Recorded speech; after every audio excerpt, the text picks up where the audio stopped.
ఆకాశవాణి వార్తలు చదువుతున్నది దుర్గా ఉషారమణి. సరిహద్దు రహదారుల సంస్థ నిర్మించిన 44 వంతెనలను రక్షణ మంత్రి రాజ్నాథ్ సింగ్ ఈరోజు ప్రారంభించారు.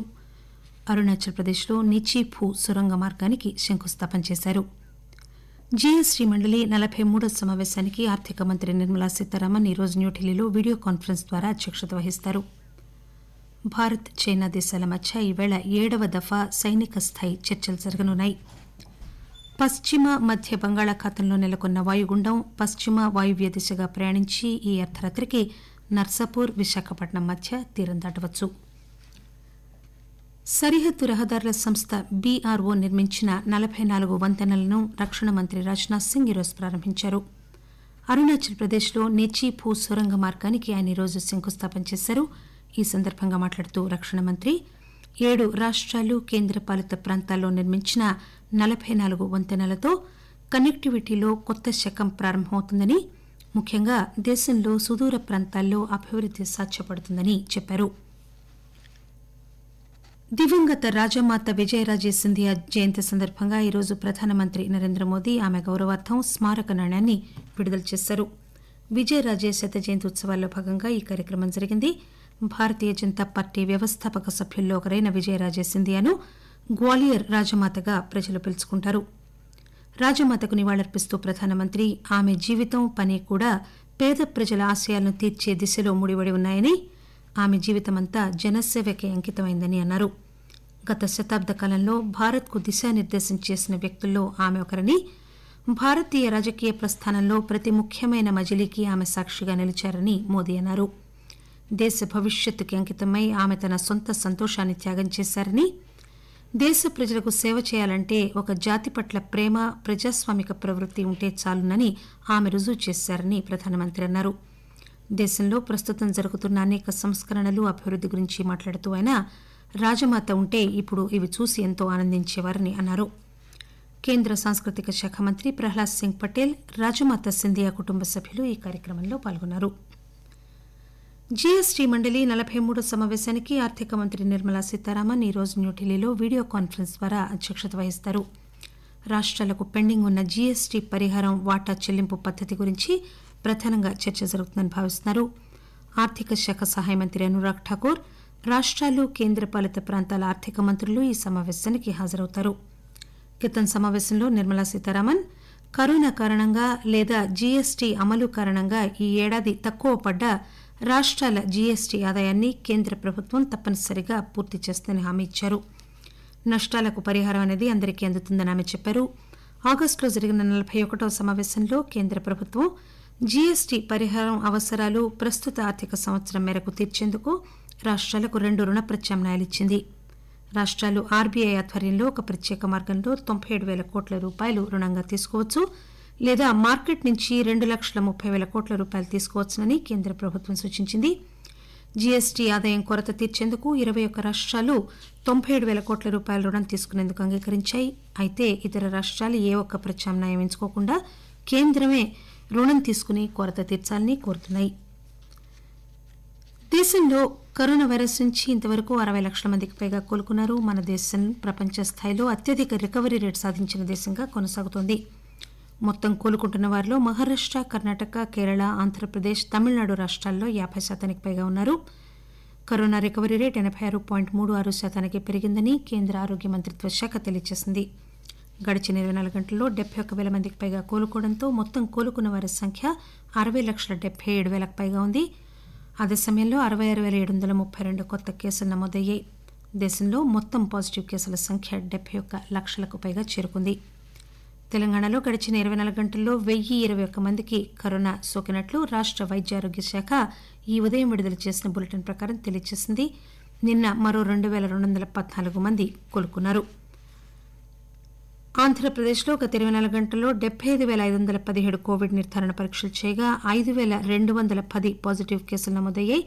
దీంతో మొత్తం కేసుల సంఖ్య 7,55,727కి చేరుకుంది. కరోనా బాధితుల్లో కొత్తగా 5,509 మంది కోలుకోగా ఇంతవరకు కోలుకున్న వారి సంఖ్య 7,03,208కి పెరిగింది. ఆకాశవాణి వార్తలు వింటున్నారు. కోవిడ్-19 నుంచి రక్షణకు 3 మంత్రాలు. మాస్క్ తప్పక ధరించండి, 6 అడుగుల దూరం తప్పనిసరి, గుర్తుంచుకోండి, ముఖాన్ని తాకకండి, చేతులు శుభ్రంగా ఉంచుకోండి.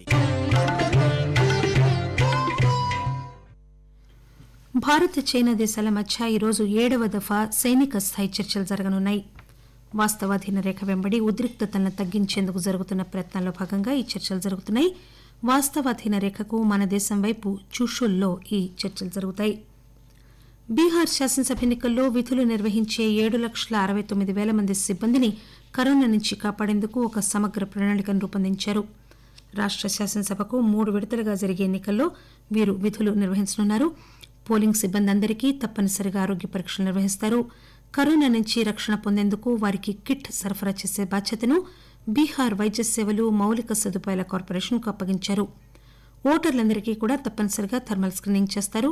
పోలింగ్ కేంద్రాల్లో థర్మల్ స్కానర్లు, హ్యాండ్ శానిటైజర్లు, చేతికి ధరించే గ్లౌవ్స్ ఓటర్ల కోసం ఏర్పాటు చేస్తారు. తెలంగాణలో నిజామాబాద్ స్థానిక సంస్థల ఎమ్మెల్సీ ఎన్నికల్లో మాజీ పార్లమెంట్ సభ్యురాలు కల్వకుంట్ల కవిత గెలుపు సాధించారు. మొత్తం 823 ఓట్లలో టీఆర్ఎస్ పార్టీ అభ్యర్థి అయిన కవితకు 728 ఓట్లు లభించాయి. కరోనా కారణంగా అంతకుముందు ఈ ఎన్నిక వాయిదా పడింది. హైస్పీడ్ రైళ్లలో నాన్ ఏసీ, స్లీపర్ కోచ్లన్నింటినీ ఏసీ కోచ్లుగా మార్చాలని రైల్వే శాఖ నిర్ణయించింది. గంటకు 130 కిలోమీటర్ల గరిష్ట వేగంతో పరుగులెత్తగలిగే రైళ్లన్నింటికీ ఈ కోచ్లను ఆధునికీకరిస్తారు. ఈ నిర్ణయం కేవలం హైస్పీడ్ రైళ్లకే వర్తిస్తుందని, ప్రస్తుతం గంటకు 110 కిలోమీటర్ల వేగం వరకు నడిచే మెయిల్ ఎక్స్ప్రెస్ రైళ్లకు వర్తించబోదని, ఆ రైళ్లలో సాధారణ స్లీపర్ కోచ్లే ఉంటాయని రైల్వే శాఖ తెలియజేసింది. ఈరోజు ప్రపంచ ఆర్థరైటిస్ నివారణ దినోత్సవం. రుమాటిక్ వ్యాధుల గురించి ప్రజలకు అవగాహన పెంచి ఈ వ్యాధి పట్ల ప్రభుత్వ అధికారులు, విధాన నిర్ణేతలను చైతన్యపరిచేందుకు ఈరోజు జరుపుకుంటారు. కరోనా పరిస్థితికి అనుగుణంగా మీ చేతుల్లోనే ఉంది, జాగ్రత్త వహించండి అనే ఇతివృత్తంతో ఈ ఏడాది ఆర్థరైటిస్ దినోత్సవం జరుపుకుంటున్నారు. న్యూఢిల్లీలోని అఖిల భారత వైద్య విజ్ఞాన సంస్థ రుమటాలజీ డిపార్ట్మెంట్ అధిపతి డాక్టర్ ఉమాకుమార్ ఆకాశవాణితో మాట్లాడుతూ, ఆర్థరైటిస్ వల్ల కేవలం కీళ్లు మాత్రమే కాక ఇతర అవయవాలపై కూడా ప్రభావం పడుతుందని, ప్రజలు అవసరమైన జాగ్రత్తలు తీసుకోవాలని సూచించారు. పశ్చిమ మధ్య బంగాళాఖాతంలో నెలకొన్న వాయుగుండం పశ్చిమ వాయువ్య దిశగా ప్రయాణించి విశాఖపట్నానికి ఆగ్నేయంగా 319 కిలోమీటర్ల దూరంలో కేంద్రీకృతమై ఉంది. ఇది రానున్న 24 గంటల్లో మరింత తీవ్రతరమై బంగాళాఖాతంలో తీవ్ర వాయుగుండంగా ఏర్పడవచ్చు. పశ్చిమ వాయువ్య దిశగా ప్రయాణించి ఉత్తర ఆంధ్రప్రదేశ్ తీరాన్ని నర్సాపూర్కు, విశాఖపట్నానికి మధ్యన కాకినాడ సమీపంలో ఈ అర్ధరాత్రి తీరం దాటవచ్చు. హైదరాబాద్, అమరావతి వాతావరణ విభాగాలు అందించిన సమాచారం ప్రకారం ఆంధ్రప్రదేశ్ తీరంలో గంటకు 55 నుంచి 65 కిలోమీటర్ల వేగంతో ఈదురుగాలులు వీస్తాయి.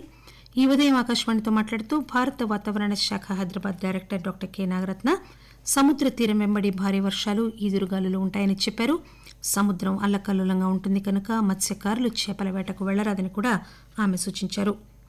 తెలంగాణలో రానున్న 2 రోజుల్లో భారీ వర్షం కురుస్తుందని వాతావరణ సూచన వచ్చిన నేపథ్యంలో పాలనా యంత్రాంగాన్ని అప్రమత్తం చేసి అధికారులు నిఘా వేసి ఉంచాలని ప్రభుత్వం ఆదేశించింది. భారత వాతావరణ శాఖ నుంచి హెచ్చరిక వచ్చిన నేపథ్యంలో ముఖ్యమంత్రి చంద్రశేఖరరావు రానున్న 2 రోజుల పాటు అప్రమత్తంగా ఉండాలని అధికారులను, ప్రజలను కోరారు. రాష్టంలో గత 2 రోజులుగా అనేక చోట్ల బంగాళాఖాతంలో అల్పపీడనం కారణంగా భారీ వర్షాలు కురుస్తున్న కారణంగా యావత్ యంత్రాంగాన్ని అప్రమత్తం చేయాలని, జిల్లా కలెక్టర్లతో పరిస్థితిని సమన్వయించాలని ఆయన ప్రభుత్వ ప్రధాన కార్యదర్శిని ఆదేశించారు. ఐపీఎల్ క్రికెట్లో ఈరోజు షార్జాలో సాయంత్రం 7:30 జరిగే మ్యాచ్లో Royal Challengers Bengaluru Kolkata Knight రైడర్స్తో తలపడుతుంది. నిన్న రాత్రి అబుదాబిలో జరిగిన మ్యాచ్లో ముంబై ఇండియన్స్ జట్టు ఢిల్లీ క్యాపిటల్స్ను 5 వికెట్ల తేడాతో ఓడించింది. విశేషాలు మరొకసారి. సరిహద్దు రహదారుల సంస్థ నిర్మించిన 44 వంతెనలను రక్షణ మంత్రి రాజ్నాథ్ సింగ్ ఈరోజు ప్రారంభించారు. జీఎస్టీ మండలి 43వ సమావేశానికి ఆర్థిక మంత్రి నిర్మలా సీతారామన్ ఈరోజు న్యూఢిల్లీలో వీడియో కాన్ఫరెన్స్ ద్వారా అధ్యక్షత వహిస్తారు. భారత, చైనా దేశాల మధ్య వాస్తవాధీన రేఖ వెంబడి ఉద్రిక్త పరిస్థితిని తగ్గించేందుకు ఈరోజు 7వ దఫా సైనిక స్థాయి చర్చలు జరుగుతున్నాయి. పశ్చిమ మధ్య బంగాళాఖాతంలో నెలకొన్న వాయుగుండం ఈ అర్ధరాత్రికి నర్సాపూర్, విశాఖపట్నం మధ్య తీరం దాటవచ్చు. ఆకాశవాణి వార్తలు ఇంతటితో సమాప్తం.